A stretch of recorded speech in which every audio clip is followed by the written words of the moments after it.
Hello and welcome to Career Ride. I'm Nishant and hope you all are doing well. This video is about a 90-hour work week. According to the International Labour Organization, some of the most productive countries in the world in terms of GDP per hour worked are Luxembourg, Ireland, Norway, Netherlands and Denmark. In these countries, workers achieve the highest output per hour. Do you know what is common in these countries?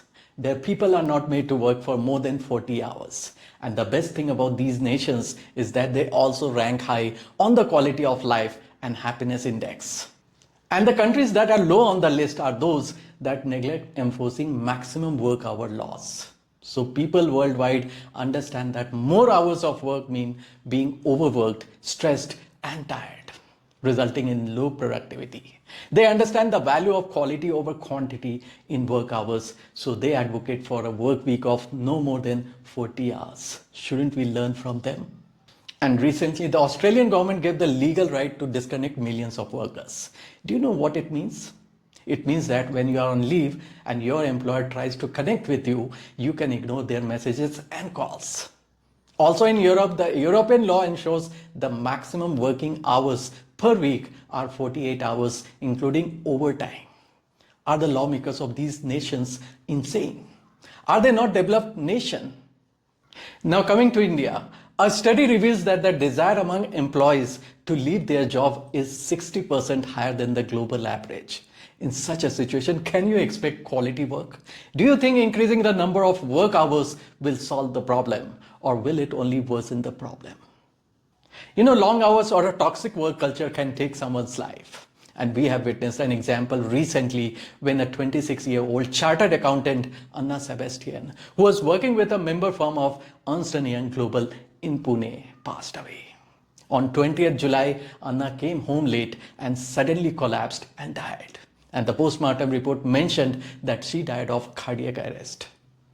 And her mother wrote a letter to chairman of EY India stating that her daughter had been given so much work that she broke down mentally. She was overstressed and had to work late at night, which ultimately cost her life. She had no health issues.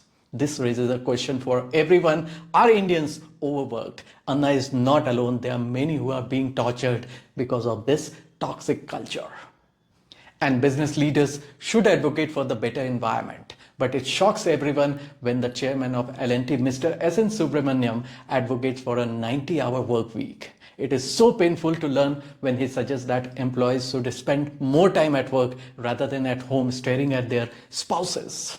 What do you do sitting at home? How long can you stare at your wife? How long can wives stare at their husbands? He even expressed regret over not being able to enforce Sunday work schedules. So according to him, the views on work-life balance and relaxation are all bullshit. Spending quality time with families and prioritizing mental well-being are all useless. He himself might be giving 90 hours per week to his business, but in those hours, he might be traveling in a luxury car with a driver. He might be spending a few hours at a dinner meeting discussing potential collaborations. He might be having long coffee meetings and he might be flying first class to attend a conference where he has to deliver just 15 minutes speech.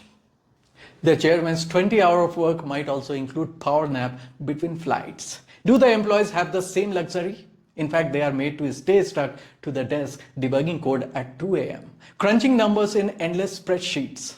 Sir, for the employee, there is no such thing as strategic nap break while meeting deadlines. How can you expect them to work for 90 hours a week? Just try out one thing. Spend 1 month at the desk of a programmer and work for 12 hours every day without taking a break, even on Sundays. Take out time and spend 1 month working as a salesperson or a marketing guy. Try dealing with the pressure they had to face to meet deadlines. You will understand the situation well. And it is rightly suggested by Rajiv Bajaj, Managing Director of Bajaj Auto, that let it start from the top, and if it works as a proof of concept, then implement it further down. He says number of hours of work doesn't matter, the quality of work does. In my society, I have observed that security guards work 12-hour shift and also spend additional time commuting. As a result, they are always exhausted and drained of energy. Yet we expect them to give 100%. How is that possible for them? Are they machines? Instead of enforcing 12-hour shift, shouldn't the law mandate 8-hour shift for them? This way we would require 3 guards instead of 2. Wouldn't this improve employment conditions in India? And you know what? The second richest man in India, Mr. Gautam Adani, also shared his views on work-life balance recently. In an interview, he said, "Your idea of work-life balance shouldn't be imposed on me, and my idea of work-life balance shouldn't be imposed on you." He recommended spending at least 4 hours with family.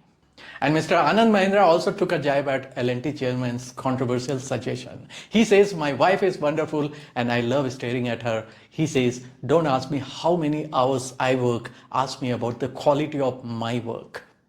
So thankfully, there are many leaders advocating for more balanced approach that includes self-care and downtime.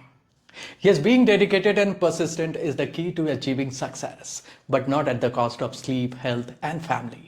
No doubt hard work is the backbone of success, but it is not about the number of hours. It's about the quality and passion one brings to those hours. These leaders have to understand that a happy worker is a productive worker. And true leadership isn't about extracting maximum hours from employees. It's about creating environments where people can thrive both personally and professionally. You need downtime, you need recovery, you need time off to recharge your battery. Even the fastest animal, the cheetah, chases its prey for 20 to 30 seconds during the sprint. And if the hunt is unsuccessful, the cheetah needs to rest and recover for about 30 minutes to avoid overheating and replenish its energy.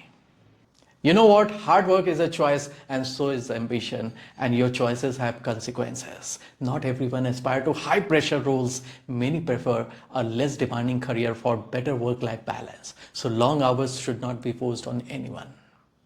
And those who are the victim of such toxic culture, I would say start looking for another job. Leave the company and tell your manager and higher management the reason for your leaving.